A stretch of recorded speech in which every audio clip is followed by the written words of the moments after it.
Medical से लापरवाही की खबरें अब सामान्य सी बात हो गई है।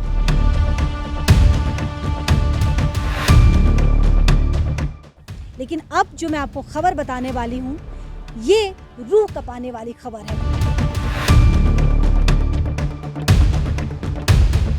यहाँ बहुत सारा लापरवाही, बहुत सारा गलती करता है। पेशेंट को अंदर में ये लोग मारता है और बाहर में गार्जियन लोग को परेशान करता है, ये लोग टॉर्चर करता है।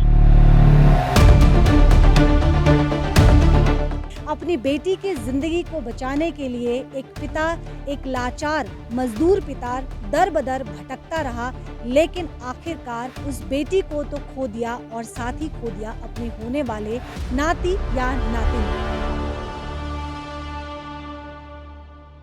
शुरू होने वाला है बिग बम्पर सेल। कहाँ? कुर्तीज 199, जहां आप पाएंगे आलिया और नायरा कुर्ती पर भी ऑफर। 1000 रुपए में 3 कुर्तियां। कहाँ? प्लेनेट मॉल, सेवक मोड़, सिलीगुड़ी। कुर्तीज 199। कॉल कीजिए 7001321194 पर। मेडिकल से लापरवाही की खबरें अब सामान्य सी बात हो गई है। लेकिन अब जो मैं आपको खबर बताने वाली हूँ, ये रूह कपाने वाली खबर है। नमस्कार, मेरा नाम मनु कृष्णा है। मेरे सहयोगी गौरव झा इस वक्त कैमरे पे मौजूद है। कुछ ही देर पहले मेरी एमडी कलाम साहब से बात हो रही थी। ये वो कलाम साहब हैं जो पिछले कई दिनों से अपनी प्रेग्नेंट बेटी को लेकर दर बदर भटक रहे थे और उम्मीद थी कि डॉक्टर के पास जब जाएंगे तो डॉक्टर को, क्योंकि भगवान का दर्जा दिया जाता है, तो वो भगवान स्वरूप डॉक्टर उनकी बेटी को बचा लेंगे। लेकिन ऐसा कुछ भी नहीं हुआ। मैं आपको बता दूं कि एक टेबल से दूसरे टेबल, दूसरे टेबल से तीसरे टेबल, एक अस्पताल से दूसरे अस्पताल, दूसरे अस्पताल से तीसरे अस्पताल, अपनी बेटी की जिंदगी को बचाने के लिए एक पिता, एक लाचार मजदूर पिता दर बदर भटकता रहा, लेकिन आखिरकार उसे न्याय नहीं मिला और अपनी बेटी को, जिसने अपने बड़े दुखों के साथ पाला था, बड़े कष्ट के साथ पाला था, उस बेटी को तो खो दिया और साथ ही खो दिया अपने होने वाले नाती या नातिन को। एमडी कलाम साहब से जब हमारी बात हुई तो उनकी दर्द भरी, जो तकलीफ भरी बातें थी, वो हमने आप तक पहुंचानी ज़रूरी है, ताकि आप भी समझिए कि एक सामान्य इंसान जो मेडिकल इलाज के लिए जाता है, उस तकलीफ में पड़े हुए इंसान को कितने चैलेंजेस सामने आते हैं और किस तरह से उसे भटकना पड़ता है। डॉक्टर आपस में लड़ लेते हैं, खून नहीं मिलता है तो एजेंट 5000 रुपए मांगते हैं। इन तमाम चीज़ों का खुलासा हमने पहले भी किया है और एक बार फिर ये हकीकत आपके सामने मुंह बाए खड़ी है। लेकिन सवाल ये उठता है कि इन तमाम चीज़ों के बावजूद इसके मेडिकल में कहीं कोई सुधार की, कहीं से कोई एक झलक या उम्मीद की रोशनी नज़र नहीं आ रही है। नो डाउट मेडिकल बहुत बड़ा है, बहुत दूर दराज से लोग यहाँ इलाज के लिए आते हैं, लेकिन यहाँ से निराश होके भी बहुत सारे लोग जाते हैं, मायूस होके भी बहुत सारे लोग जाते हैं। कम से कम कलाम साहब के केस में तो यही है।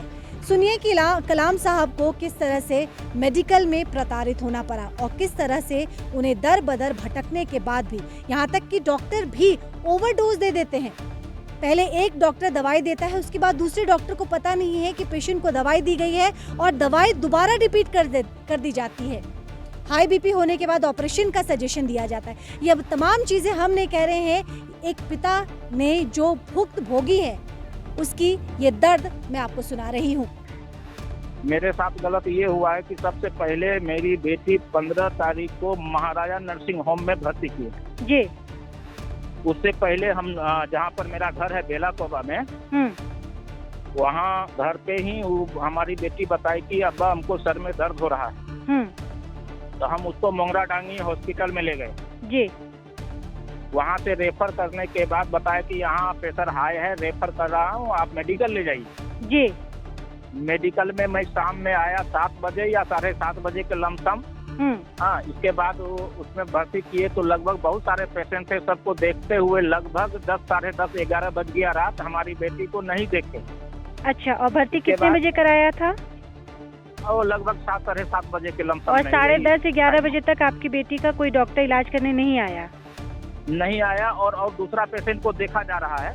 अच्छा। इसके बाद हमारी बीवी थी, वो रोने लगी, बोले बैठी हुई है अभी तक उसको कोई डॉक्टर से हमने पूछा तो बताया कि ये कागज में क्या लिखा हुआ है हमें समझ में नहीं आता, कोई रिस्पॉन्स नहीं मिला। बोला तो हम बोले क्या करें, उसका सेहत बिगड़ने लगा, बोले हमको सर में ज्यादा दर्द। वहाँ से हम अनान फनान में निकाल करके तुरंत हम लेके चले गए यहाँ से महाराजा नर्सिंग होम जो फुलबाड़ी में है। हम ये तो पहले महाराजा में भर्ती थी या फिर पहले नॉर्थ बंगाल मेडिकल में भर्ती थी? नॉर्थ मेडिकल में। पहले नॉर्थ बंगाल मेडिकल में भर्ती थी, ठीक है। फिर जी, फिर यहाँ पे हम रात में वहाँ से महाराजा नर्सिंग होम में ले गए जी। यहाँ रिस्पांस नहीं मिला, यहाँ देख सुन कुछ नहीं हुआ, ये बैठी हुई है, सब पेशेंट उधर चला गया, सबको दिखा लिया, इसको कुछ समझ में नहीं आया। हम बोले अरे यहाँ तो कोई रिस्पांस ही नहीं है, कुछ नहीं है और इसका सेहत बिगड़ते जा रहा है। तो रात में हम नर्सिंग होम में महाराजा में भर्ती किया ताकि रात भर किसी तरह इसको इलाज हो, फिर सुबह में हम इसको देखेंगे कहाँ ले जाना है। ठीक है। 4 बजे सुबह में हमको बताया नर्सिंग होम में जो आप घर चले जाइए, कल आइएगा सुबह में। 6 बजे सुबह में हमको 6 बजे सुबह में हमको कॉल किए कि आप आ जाइए। हम दोनों मियाँ बीबी वहाँ पहुँचे। इसके बाद बताया कि प्रेशर कम नहीं हो रहा है, इसको सीजर करना पड़ेगा। तो हमने बताया इसको तो ऐसा कोई परेशानी नहीं है, सीजर क्यों करना। और हम अपना घरेलू पूरे टीम घर में जितने लोग हैं सभी को इलाज मुक्ता नर्सिंग होम जो शिव मंदिर में है मैं वहाँ कराता हूँ। तो 10 दिन पहले हम अपना घर का सभी सदस्य को ले के और वहाँ मतलब दवा उवा दिलवाए थे, विटामिन का जो भी जो परेशानी है सबको ले गए थे, पूरा फैमिली को ले गए थे।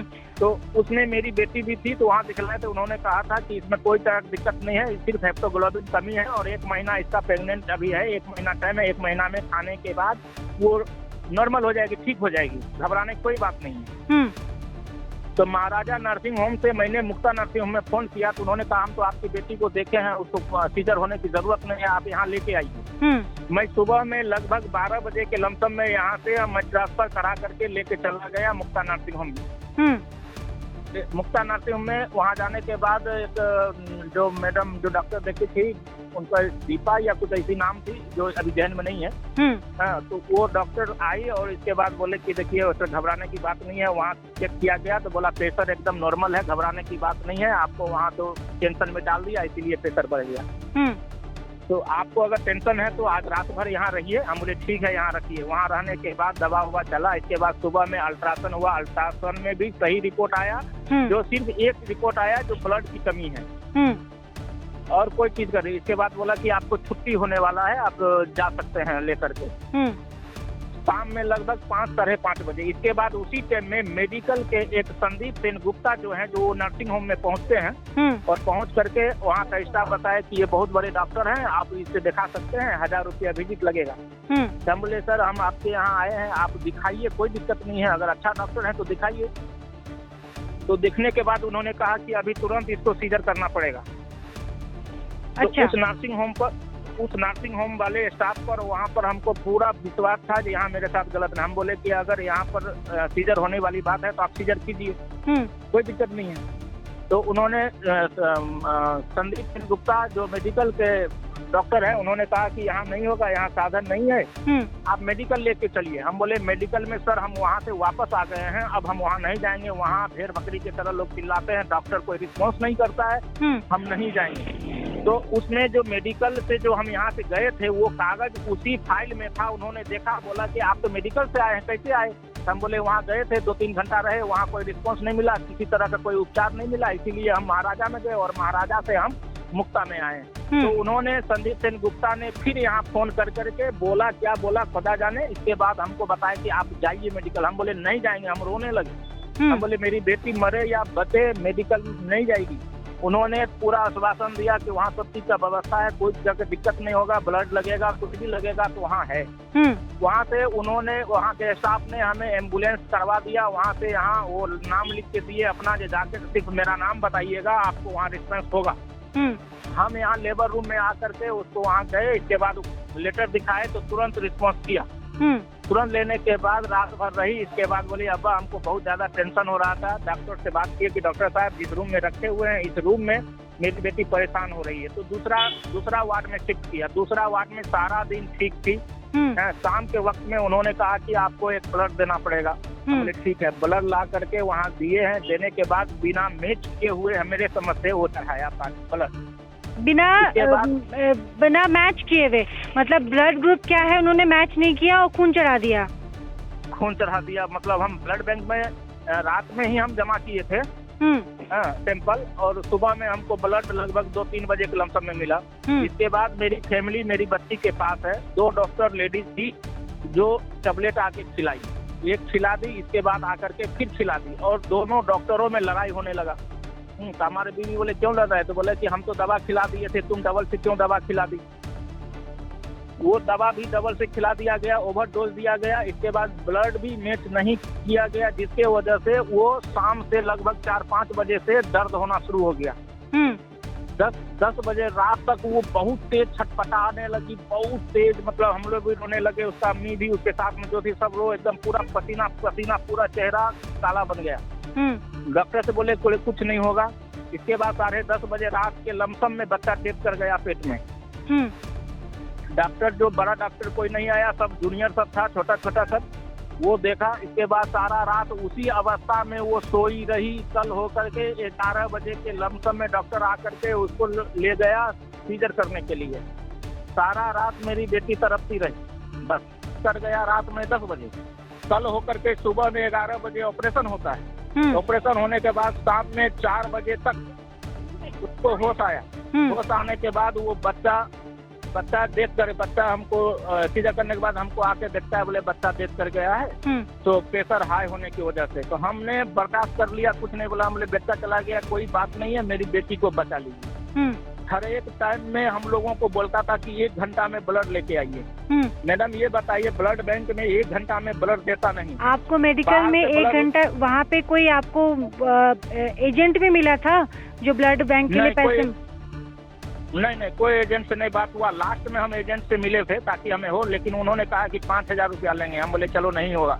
हम अपना आदमी को मुहैया कर लिए थे, हमारा आदमी अवेलेबल यहाँ पर आ गया था। हम लोग लगभग 17-18 आदमी यहाँ पर ब्लड दिए, जो हम फाइल में लिख के रखे हैं, 17 हो या 16 हो याद नहीं है, बहुत ज्यादा हम ब्लड दिए। 1 घंटा में हमें ब्लड मांगा जाता था और 45 मिनट में हम यहाँ ब्लड देते थे। इसके बाद ब्लड बैंक वाला भी बोला हम नहीं देंगे। फिर हम सिफारिश किए, सिफारिश के माध्यम से बोला कि ऐसे नहीं देगा, आप सिफारिश कीजिए।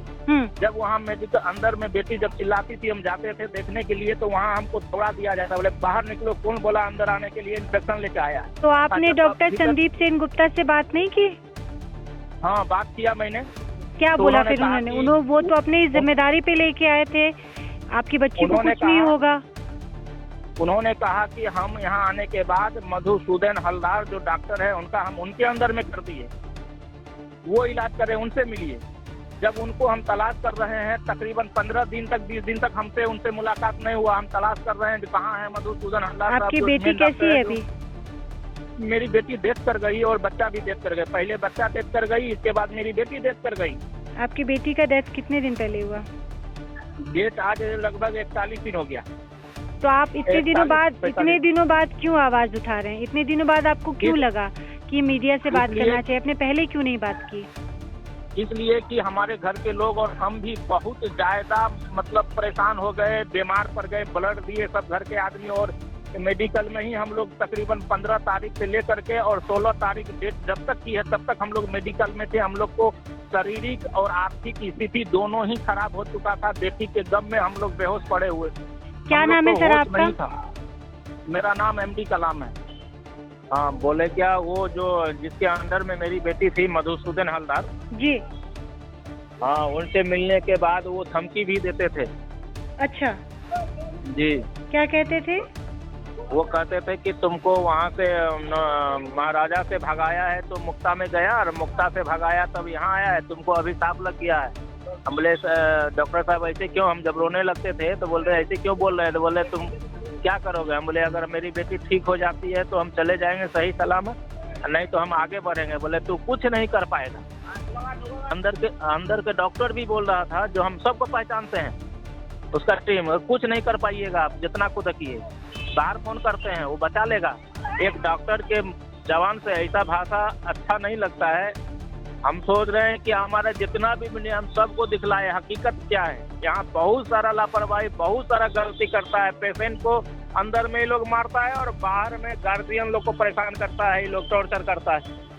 बहुत ज्यादा हम लोग थक गए हैं, परेशान हो गए हैं, शरीर काम नहीं कर रहा है, हम लोग ज्यादा देर खड़ा नहीं पा रहे हैं। हमारी बेटी पढ़ी लिखी अच्छी समझदार थी। कलाम साहब ने तो अपनी बच्ची को खो दिया अपने होने वाले नाती या नातिन को, लेकिन किसी और कलाम को इन तमाम दुविधाओं से ना गुजरना पड़े, इन तमाम तकलीफ़ों से, इन पीड़ाओं से ना गुजरना पड़े, जो मेडिकल में आए दिन ये तस्वीरें आती हैं, आए दिन मेडिकल से ये खबरें सामने आती हैं। तो उस पे मेडिकल को विचार करने की ज़रूरत है, क्योंकि आज भी मेडिकल में अति सामान्य लोग आते हैं और इस उम्मीद में आते हैं कि उसके तकलीफ़ को डॉक्टर हर लेंगे। लेकिन यहाँ तो डॉक्टर तकलीफ हरे ना हरे, लेकिन आपस में लड़ ज़रूर लेते हैं। ख्याल रखिएगा, जल्द आपसे दोबारा जुड़ूंगी। देखते रहिए सिलीगुड़ी एक्सप्रेस।